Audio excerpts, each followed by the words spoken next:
ಹೇಳ್ರಿ ಏನು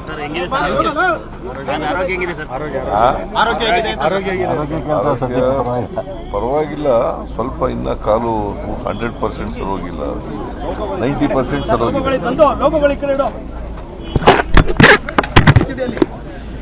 ಹೇಳಿ ಸರ್, ಜಾತಿ ಗಣತಿ ವಿಚಾರ ಸಾಕಷ್ಟು ಚರ್ಚೆ ಆಗ್ತಾ ಇದೆ. ನಿಮ್ಮ ಪಕ್ಷದ ನಾಯಕರುಗಳೇ ಅದರ ಬಗ್ಗೆ ಅಪಸ್ವರ ಯಾರು ಡಿ ಕೆ ಸುರೇಶ್ ಅವರು ಹೇಳಿದ ಗೊಂದಲ ಇದೆ, ಅದನ್ನ ಬಗೆಹರಿಸಬೇಕಾಗಿರೋದು ನೀವೇನೆ ಅಂತ. ನಾನು ನ್ಯೂನತೆಗಳಿದ್ರೆ ಸರಿಪಡಿಸ್ತೀವಿ ಅಂತ ಹೇಳಿದ್ದೀವಿ. ಇನ್ನೂ ಅಭಿಪ್ರಾಯ ಕೊಟ್ಟಿಲ್ಲ. ಅವರಿಗೆ ಮುಂದಿನ ಕ್ಯಾಬಿನೆಟ್ ಮೀಟಿಂಗ್ನಲ್ಲಿ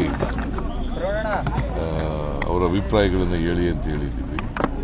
ಅವರ ಅಭಿಪ್ರಾಯಗಳು ಹೇಳಿದ ಮೇಲೆ ಈ ಕ್ಯಾಬಿನೆಟ್ ಮುಂದೆ ತಗೊಬಂದು ವಿಲ್ ಟೇಕ್ ಎ ಡಿಸಿಷನ್.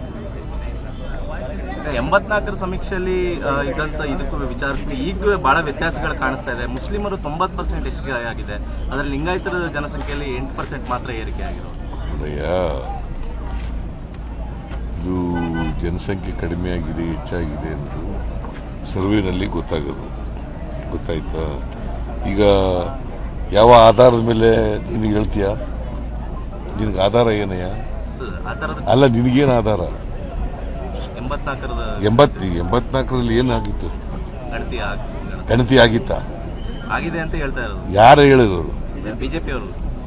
ಬಿಜೆಪಿಯವರು ಹೇಳ್ತಾರೆ ಅಂತಲ್ಲ. ಬಿಜೆಪಿಯವರು ಜಯಪ್ರಕಾಶ್ ಹೆಗಡೆ ಮಾಡಿದ್ದವ್ರು ಯಾರು?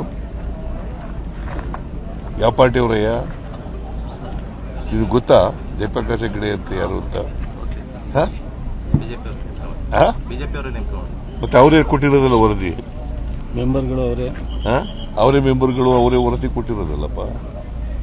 ಬಿಜೆಪಿಯವರಿಗೆ what moral right they have? ಅವರು ಅಪಾಯಿಂಟ್ ಮಾಡಿದಂತ ಅಧ್ಯಕ್ಷನೇ ಕೊಟ್ಟಿರ್ತಕ್ಕಂಥ ರಿಪೋರ್ಟ್ ಆಯ್ತಾ? ಕಾಂತರಾಜು ಕೊಟ್ಟಿರ್ತಕ್ಕಂಥ ಅಂಕಿಅಂಶಗಳ ಆಧಾರದ ಮೇಲೆ ಇವರು ಶಿಫಾರಸು ಮಾಡಿದ್ದಾರೆ ಅಲ್ವಾ?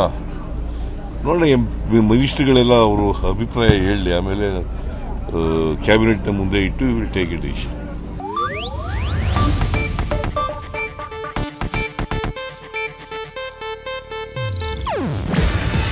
ಇದು ಏಷ್ಯಾನೆಟ್ ನ್ಯೂಸ್ ನೆಟ್ವರ್ಕ್ ಪ್ರಸ್ತುತಿ.